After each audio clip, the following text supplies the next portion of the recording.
Hello Reapers, my name's Seth and we are back again for some more Trove. I am recording this video on the test server. I know that the test server is not online anymore, but I stocked up on footage, okay? So forgive me if this is like a week or two after the server's already come offline. So today we're actually going to be talking about two new dragons that are going to be coming out with the Trove Heroes update. The Trove Heroes update is scheduled for March 2018. We're expecting either the 20th or the 27th. There's no official release date for it right now as I'm recording this video, so maybe there already is a release date as of right now when you're like watching it. But we're going to be talking about the Amperium dragon and the Resistor dragon. Each of these dragons is going to be extremely costly to make because you're going to have to get both of the fragments from lesser neon dragon or lesser neon caches is going to end up dropping the fragments. And near as I can tell, they're going to have a golden dragon egg drop from greater dragon caches. I can't confirm that one, but I'm just naturally assuming because they are going to end up counting as dragons. But when this update ends up hitting, we don't actually have it right here. However, I will insert some images of it. There's going to end up being 2 packs for these dragons, and they're going to end up actually including a couple things. We don't know what the price is of these packs yet. I'm assuming it's naturally going to be like $10 because we are talking about like a dragon as well as just a couple other random items. If they go for $20 on it, I wouldn't be surprised, but that would be really, really overpriced for a dragon and a couple greater neon caches and stuff like that. However, they do actually consider these items to be very, very valuable, as you can see in the cache shop. So I really wouldn't be surprised if this pack is going to be 10 to 20 US dollars. So just keep that in mind when it ends up coming out, because you know, that top with the fact that we have the Vanguard pack and everything like that right now. So it's just, there's a lot of ways that you can spend your money when the new update ends up going live, right? But out of the pack, you're just going to get a bunch of greater caches. You're not going to get a golden cache, which is guarantee you a rare. I just want to point that out. And then otherwise, there's going to be this dragon right here.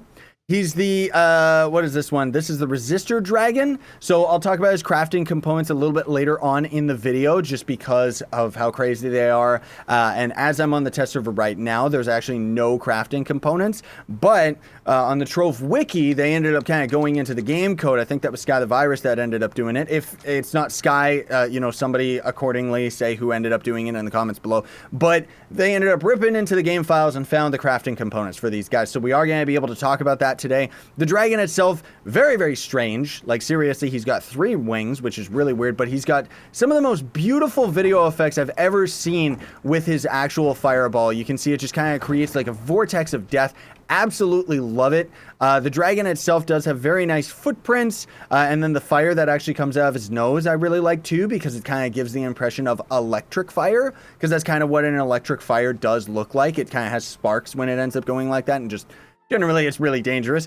Then for some weird reason he's got fire coming out of his ears. I guess you could say he's a literal hothead. And then we also got these glowing things on the wings right here. You might just be able to make out the video effects at this angle, because you can't really see it at every single angle. It's still pretty neat that they ended up actually adding that though. Like, I do like that they ended up doing that. And then there's also going to be the fact that these guys, for some weird reason, are going to end up working as Mag Rider. Hee I don't know why, like, seriously, and I wish I could actually show you all what it looks like without us speeding up and up and up and faster and faster and faster.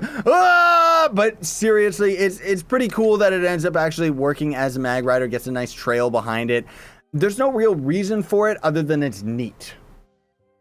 I guess I would say that. Now, the thing that also is really cool about this dragon is he is a proper Resistor dragon, meaning that he actually is going to end up fitting with the Vanguard's default costume, as well as if you end up getting any of the other Resistor costumes for the other characters, right?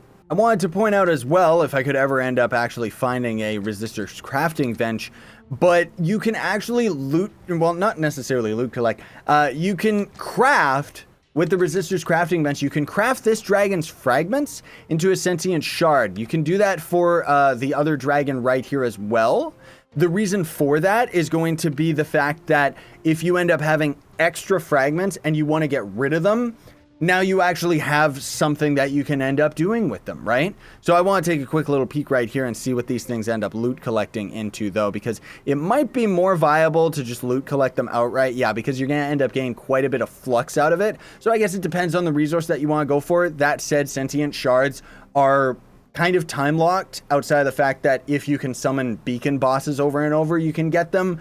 But it's very, very expensive. So let's just say that they're time locked. The lesser neon caches, lesser greater dragon caches. Like, it's so confusing, this game and its names of things, dude. Like, just say it, you know, like just one or the other.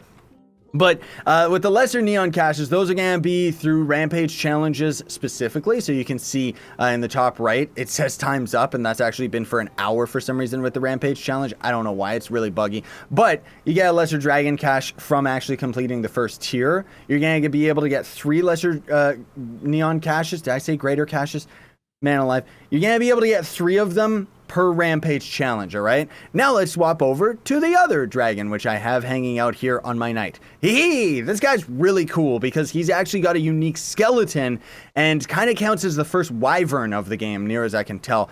He's gonna have 4 wings, kind of slithers around like a snake, which is really, really cool. I wish that they had like a proper snake mount in the game now, not necessarily just the first one ever added to the game being a weirdo dragon. But either way, he's very, very cool. Really, really like the way that he looks. A little bit overboard, honestly, like as far as a, you know, creature is concerned. Like, he's got a little bit too much going for him. That said, that does not mean that he's not cool. And of course, he is going to glide. So you can see the way that he glides is a little bit weird, but it does work. And the video effects are really, really cool because the fireballs and kind of a nice neon lightning. And then the ability itself, when it ends up hitting the ground, is going to end up taking video effects from the new biome that ends up looking very, very snazzy. Like, look at that. Doesn't that just look great?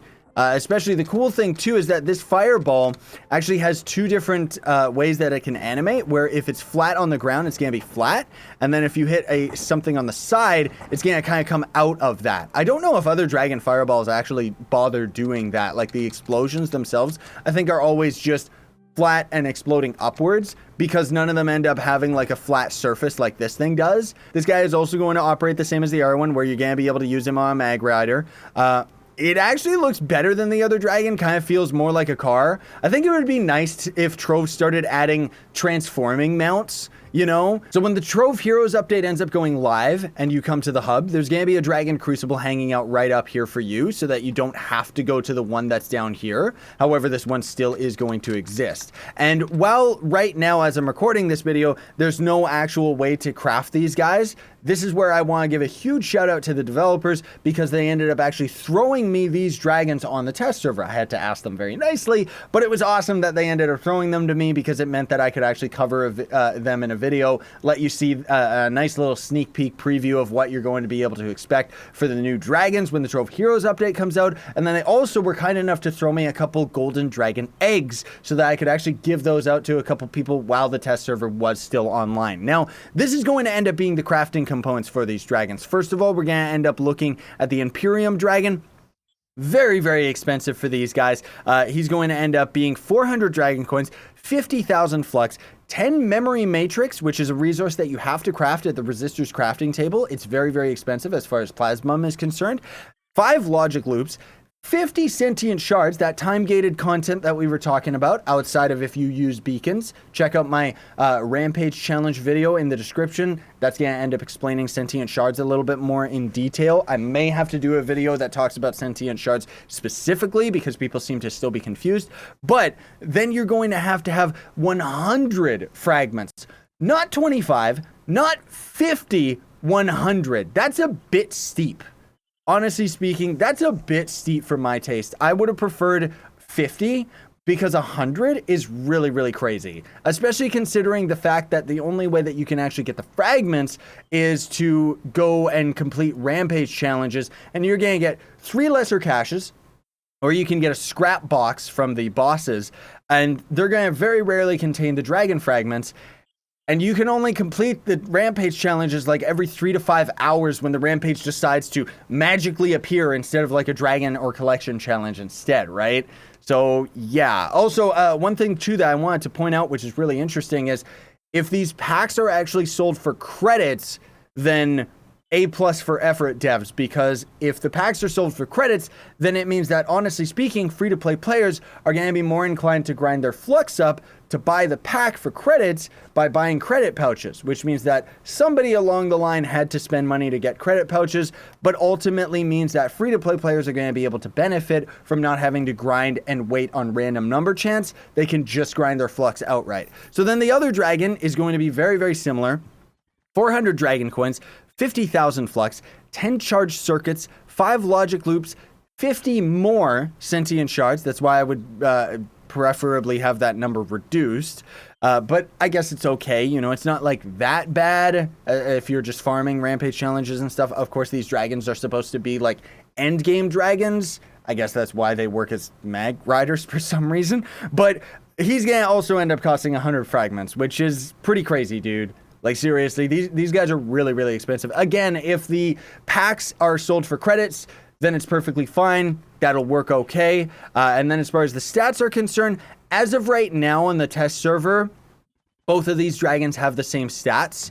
Maybe that's going to change when they go to the live server. If they do, of course, I'll make an update about that. But as of right now on the test server, both dragons will give 7% to attack speed. So that's very useful for most of the characters in the game, including the Vanguard when he goes live. 1,000 to maximum health, and then 50 more magic find, as well as the power rank that you get from these guys as well. And they're, you know, it's really, really cool that these dragons are in the game and kind of feel a little bit more than all of the other dragons that we've seen. Also, they are going to give you 250 mastery points. And I should also point out that the packs themselves are going to be very different than most of the dragon packs in the game, or any other pack that normally gives you a dragon. Because normally when you end up buying a pack, it just outright unlocks the mount, unlocks the dragon to your account. These dragon packs are actually going to give you a golden egg that's going to be tradable for both of these dragons, which tells me, don't quote me on this, but I'm pretty confident that with them making that decision that you end up getting a tradable version of it, it means that dragon effigies should work on these dragons. Because if you end up using a dragon effigy and get these dragons, it would only make sense that you would still buy the pack, because then you would end up having a golden egg that you could trade to other players, thus meaning that the pack doesn't become less valuable as you end up actually having the dragon unlocked, right? And hopefully they end up doing something like this in the future with other dragons, because I do still think that that is actually a really, really good deal if it in fact ends up working with the dragon effigy.